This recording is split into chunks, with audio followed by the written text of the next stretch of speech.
Praise the Lord, our daily bread. Sirach, chapter 4, verse 26.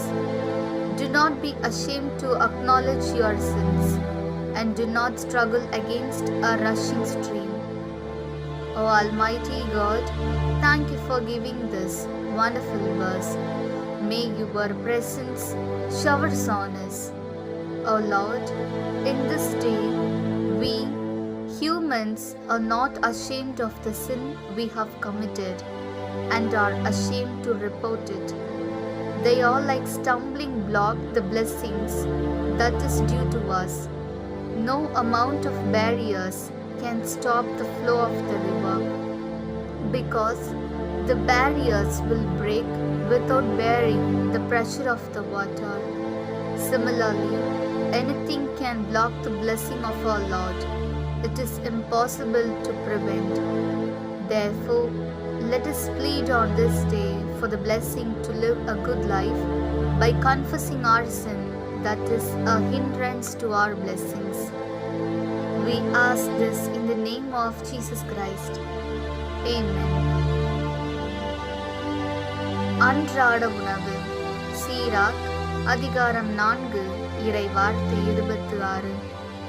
உன் பாவங்களை அறிக்கையிட வெட்கப்படாதே, ஆற்றின் நீரோட்டத்தை தடை செய்ய முயலாதே.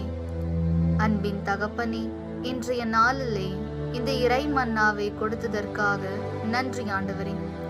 இறைவா, இன்றைய காலகட்டத்தில் மனிதர்களாகிய நாங்கள் செய்த பாவத்திற்காக வெட்கப்படாமல் அதை அறிக்கையிட வெட்கப்பட்டு கொண்டிருக்கின்றோம். அவை நமக்கு வரவேண்டிய ஆசீர்வாதத்தை தடுக்கும் தடைக்கல்லுக்கு ஒப்பானதாகும். ஆற்றின் நீரோட்டத்தை எத்தனை தடுப்புகள் போட்டாலும் அதை தடுக்க முடியாது. ஏனெனில் தண்ணீரின் அழுத்தம் தாங்காமல் தடுப்புகள் உடைந்துவிடும்.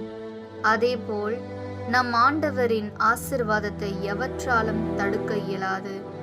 எனவே நம் ஆசீர்வாதத்திற்கு தடையாயிருக்கும் நம் பாவத்தை அறிக்கையிட்டு நல்வாழ்வு வாழ வரம் வேண்டி இந்நாளில் மன்றாடுவோம். ஆமென்.